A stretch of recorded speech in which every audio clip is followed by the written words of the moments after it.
rumor has it that Gervonta Davis team is in talks with Turki Alalshikh for a potential showdown May 2026 versus Shakur Stevenson.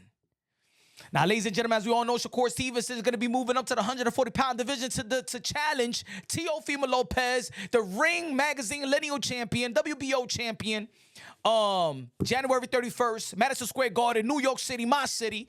Now, of course, to get that fight in May, Shakur gotta beat Teofimo Lopez. Now, seems like Teofimo Lopez is going to be facing, if rumor is true, remember, it's a rumor. You can believe it or not. You can believe it. I understand in the boxing community, if it's not Dan Rafael, Mike Coppinger breaking the news, who is Punch Drunk Boxing, huh? Right? I'm just a drunk with a mic, huh? I don't know nothing. I don't know nobody. But anyway, seems like Teofimo Lopez gonna be fighting more than just Shakur Stevenson January 31st, if the rumor and my credible source is accurate. Now, look, this is a fight that a lot of people have been talking about for quite some time in the lightweight division. So I think that people probably is a little bit frustrated of hearing that type of talk and the potential fight of that nature and never coming through fruition. Give a lot of credit to Shakur Stevenson moving up to face Teofimo Lopez, and Teofimo Lopez also fighting Shakur. I think the winner of that fight, I got T.O. beating Shakur. You know what I'm saying? So this is not a rumor that I'm like, oh, happy to just beat like no. So I could have kept this shit to myself, but I'm sharing it with y'all. You know what I'm saying? To see what could potentially be coming down the pipeline, right? But I got Teofimo Lopez respectfully beating Shakur Stevenson, so I don't know, anyway. And I know there's going to be people out there that probably going to be like, oh, man, this political or corrupted or nothing like that. I'm not even going to go that route. You know why? Because there was fights. There's been fights that it was supposed to come through fruition. There was in-between fights of potential matchups. For example, Ryan Garcia and Devin Haney rematch did not come through fruition because Ryan Garcia was supposed to be Rolly. Devin Haney beat Jose Ramirez, right? And they was gonna get the rematch. But if there was corruption, then the powers that be would have done anything possible to get that scorecard to read that Ryan Garcia beat Rolly, right? What about the potential Deontay Wilder versus Anthony Joshua, in which Deontay Wilder was supposed to beat Joseph Parker, and Anthony Joshua was supposed to beat Ottawa Lane, right? Deontay Wilder did not beat Joseph Parker. That fight never came through fruition. So, yes, there's certain fights that in between fights that there's supposed to be a fight right after the big one. And if they don't pass the test, that fight don't come to fruition. So, you know what I'm saying? So I'm not gonna put that on. I'm first is rumored, is a credible source, right? But in the end of the day, anything could change in the sport of boxing by day. There's some times that there be deals on the table, both parties agree, and then the next day, fight it collapsed, right? We thought we was gonna get Rolly Romero versus Manny Pacquiao. We just heard the other day it collapsed. We were supposed to get Teofimo Lopez versus Devin the Dream Haney. Both guys agree it collapsed. We were supposed to get Bud Crawford versus Earl the True Spence. Remember November 19th, a story that I broke, right? 3 months before the date of November 19th, nobody heard it until Earl Spence, when it collapsed, he told y'all the date, right? If y'all familiar with the channel, smash that like button. Y'all would have known that I was the first one to broke that date, November 19th, right? In the 11th hour, that collapsed. So in the sport of boxing, things are made quick, and sometimes fights just collapse, right? And speaking of Anthony Joshua, my condolences go out to his friends, family, loved ones, for his two of his friends. As we all know, the boxing world, the sports world, have heard they passed away in a car crash and stuff like that. So my condolences, and hope that each day his heavy heart gets lighter and lighter, and you know what I'm saying, that his mental, emotional state, gets better and better. I know it's gonna be tough to overcome that, because of course, it's friends, it's loved ones, man, your compadres, your amigos, and stuff like that you've been, you go everywhere with, you work out with, they prepare you to be great, and oh man. So man, my condolences go out to all the family, friends, loved ones, and stuff like that. But if y'all don't, if to make the, let's say, the rumor or the to legitimize further, right? To try to legitimize or to be optimistic about the information I'm giving y'all. What could make y'all think that yo this is actual truth? Because some of y'all ain't gonna believe me. Shout out to the ones that do believe me and have witnessed of me breaking stories in the past, like David Benavidez versus Demetrius Andre, just like Amanda Serrano versus Katie Taylor, the first fight. I broke that story. Just like, I broke the story in YouTube, the first one on YouTube to break the story that Erica Cruz popped dirty. Ain't nobody know. Go check the archives and stuff like that. But I'm Punch Drunk Box. I'm just a drunk with a mic. Y'all don't gotta believe me. Anyway, what could make people? I'm trying to think like what trying to connect the dots in certain ways to really legitimize or be optimistic about the information. First was Bill Haney called out Gervonta Davis after calling out Rolly Romero and Crocker. Why are you calling out Gervonta Davis? Right? I mean, he's a 135-pound division. He no talks of him moving up to 140. Why? Ain't no talks of him going to 147, right? So maybe because the information that I know, maybe Bill and Devin knows. So let's be ahead of the curve and call out Gervonta Davis before a potential Shakur or Teo or whoever gets him, right?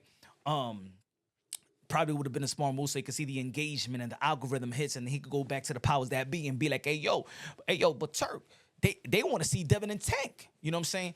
Another thing, we all know that Turki Alalshikh has been close to in certain events that we've seen Turki Alalshikh and Calvin Ford. Remember, there was Box Raw was with Calvin Ford. They did events and stuff like that. We seen Calvin Ford, you know what I'm saying, chilling with Turki Alalshikh, and they was doing the sparring thing. Remember the sparring events before the major event, right?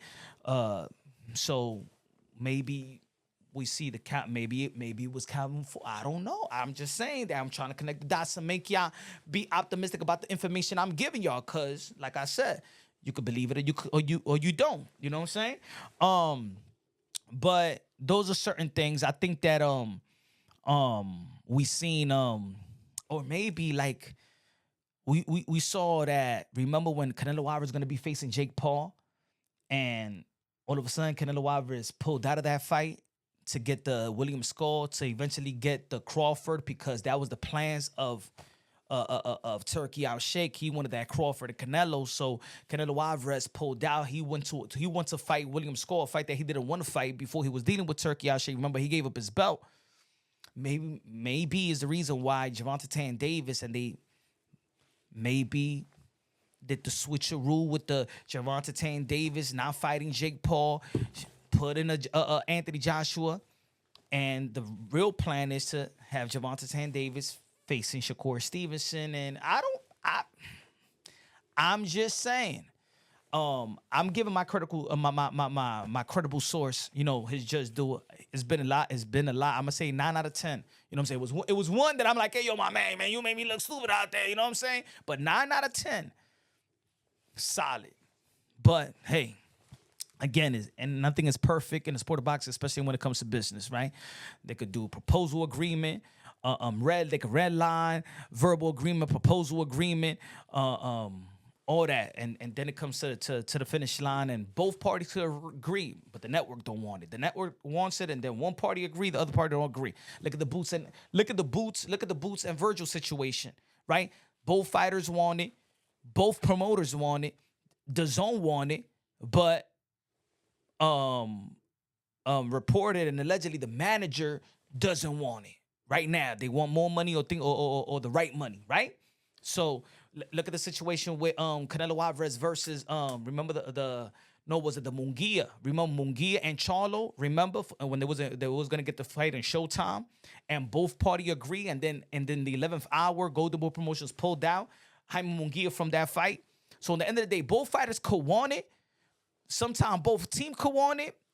One team, the network, both fighters could want it, and then an advisor or a manager is just not with it. You know what I'm saying? But it seems like, look, I got Teofimo Lopez beating Shakur Stevenson January 31st. It's two respectable champions and fighters that I do respect if y'all been following the channel. But of course, Teo, my guy, And Tio, my guy, and I think that this is Tio's moment. I think he's going to show everybody the takeover 2.0. I seen him fight the powers that be before versus Vasily Lomachenko, in which we all know who Vasily Lomachenko was, the golden goose of Top Rank. So he was fighting more than just Lomachenko that night. He was fighting more than Josh Taylor that night. Let's not forget that everybody was choosing Josh Taylor to beat Teofimo Lopez. And he, leading to the fight, he was rubbing a lot of people wrong. I know a lot of people in Top Rank don't like a Tio. So and look at that 115, 113 card.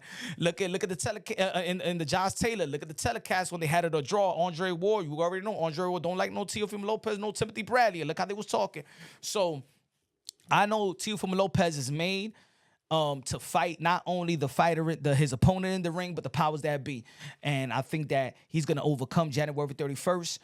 He's gonna throw the monkey wrench or whatever operations they rumored the operation that is rumored, right? Or the interest that they want. May 2026, we heard Teofimo Lopez and his dad say that they move into 147-pound division. So I know that their eyes probably is set more to a potential future fight with Devin Haney or I don't know, and the winner of Ryan Garcia versus Mario Barrios. I think that. Of course, I would love to see a Tio versus Tank. I think I always said that match right there it could prepare Teofimo Lopez into an international superstar. I think the matchup with Shakur Stevenson, I thought when all smoke clears stylistically and two guys that dares to be great, two guys that Lexi reigns supreme, that got a chip on their shoulder and want to be the best. When the smoke clears, I knew it was going to be Teofimo Lopez versus Shakur. I think that Shakur beats at where Tank is not, because I don't know where Tank is at mentally. You know what I'm saying? But where Shakur is at right now, I think that Shakur outboxes and squeeze the victory versus Tank. But I think that Shakur could be everybody but a Tio. You know, he got to prove that one to me and stuff like that, especially in the 140-pound division, especially with the momentum that Teofimo Lopez got. If anybody could beat Tio at the moment when he's at his best, you know, maybe Shakur could upset the cause, but as of right now, I got Teofimo Lopez. When he's on, when everything is coexisting at the highest level, his intellect and physical ability is coexisting at the highest level, I got Teofimo Lopez beating everybody in every division he campaigns in. If it's in 135, 140, and moving up to 147-pound division, I still got Teofimo Lopez beating the Devin Haney. I still got Tio beating the winner of Ryan Garcia and Mario Barrios. I'm not saying that everything is a whitewash. What I'm saying is everything is a challenging fight. It's great fights. It's great for this generation. And look, hey, the four kings of the four kings that was marketed is back on the road. Is back on tour. 2026. Let me know what y'all think, man. This is Punch Drunk Boxing, aka don't get mad at me. I'm just the messenger, all right? You don't gotta come in, but you don't know shit. You don't know nothing. You lying, motherfucker. You lying. Believe it if you want.